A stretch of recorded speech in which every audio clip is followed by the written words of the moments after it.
I forgot to ask you. When you heard, I want to know more like, when was the first time, do you remember the first time you heard about the rent moratorium? I heard the rent moratorium from my manager at work. It was the dining room manager, and he said there was a rent moratorium, and he said in like, it was like March 15th or something, or 16th, right? Just before St. Patrick's Day. But, or maybe it wasn't then. Maybe it was because I went and visited him a few times afterwards, but I don't know. But there wasn't enough clarity on this rent moratorium. So I looked at it as like, everybody's telling me a lot of stuff, but I don't see any legal papers where I can actually look at it and go like this. Or they send me to a city document. The document is a PDF file and it's 142 pages, right? So I'm not going to look at a PDF file from the city of Los Angeles to find my rights, right? You know, I'm not going to. I don't have that time or that desire or that interest. So it's like, okay, so you said there was a rent moratorium, you call it?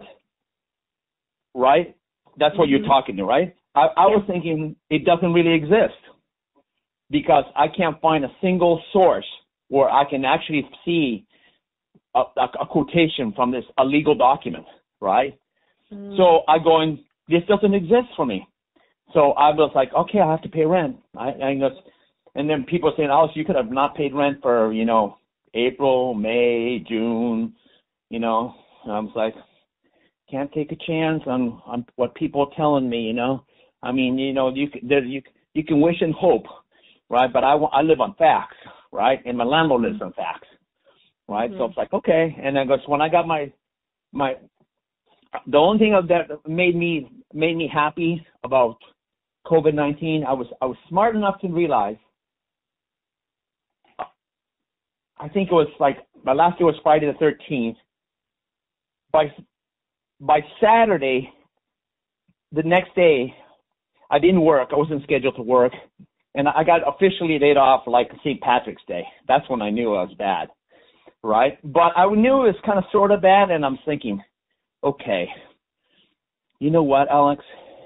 This is Friday 13th is bad. It was kind of slow at the restaurant that day. And I was thinking, Friday the 13th is a bad day. I'm going, then my schedule's going to come up next week, and I'm only scheduled like 4 days. And I'm just like, not 5. And so I realized something. I was, you know what?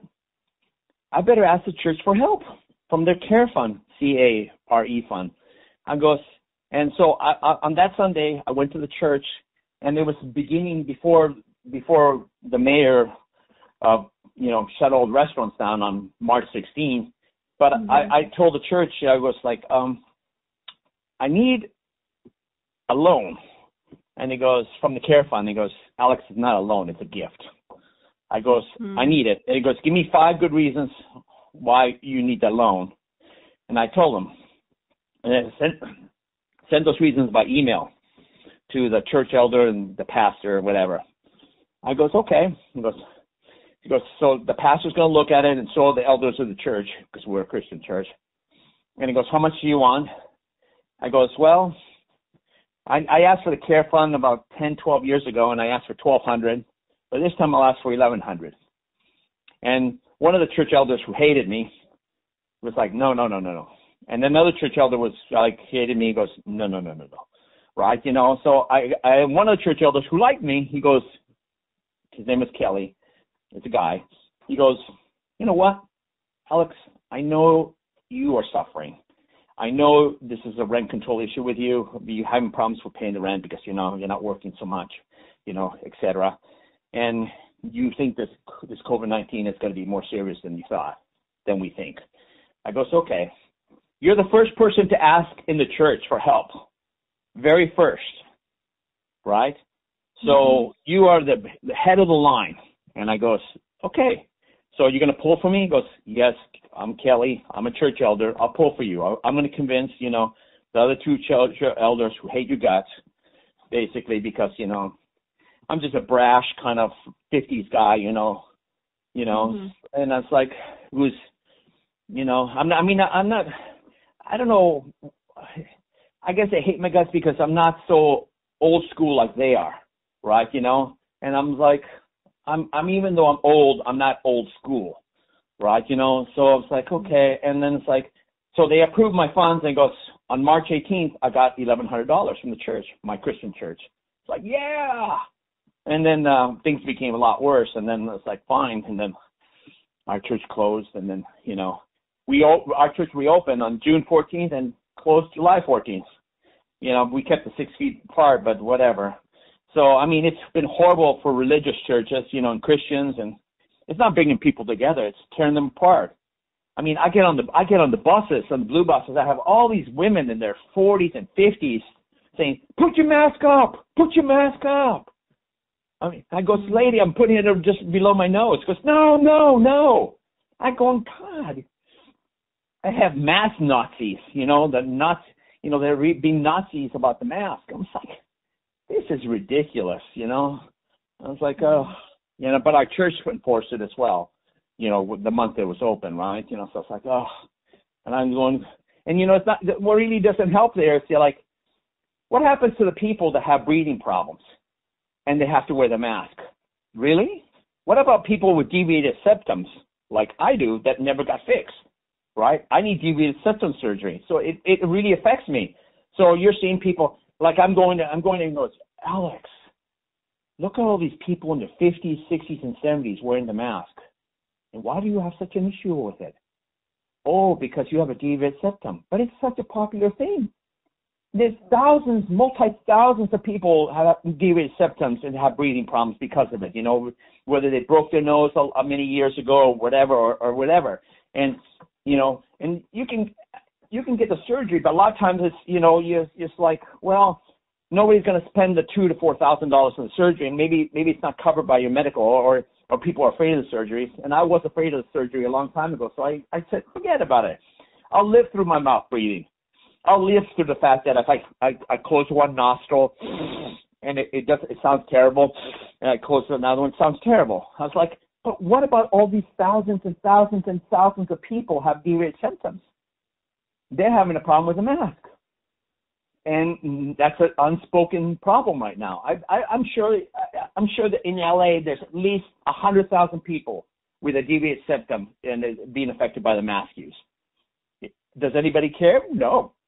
I'm sure you've never heard of anyone telling you, well, the mask is an issue because I have a deviated septum. No.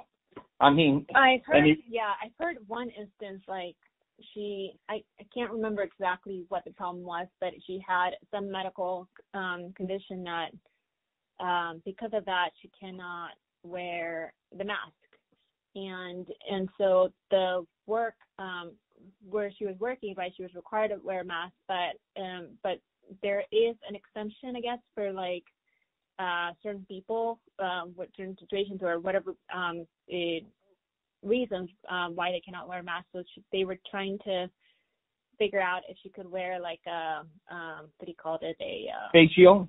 Yeah, the face shield. But then that I remember. Like the restaurant didn't like the face shield idea, and so now she's not working. Wow. So I thought, wow, it's a crazy thing about the mask thing, but we kind of got a little off tangent, so I'm going to go back to the questions for Yeah, go ahead. Okay. Go ahead. Yeah. Go ahead. No problem. Have you heard about the program to basically sorry, I'm actually looking here at the I think it was the Los Angeles City Emergency Renters Assistance Program? No. No, okay. This is actually from the city of LA, but I wondered if you had heard like from the news or et cetera. But yeah, that's just something that came up, and I'll send you the links to this in your email just so that you know what I'm referring to. Okay, so these are, now I have just a couple of other questions, but these are really quick questions. I got a question. For demographics. I got a question about the emergency renters assistance. LA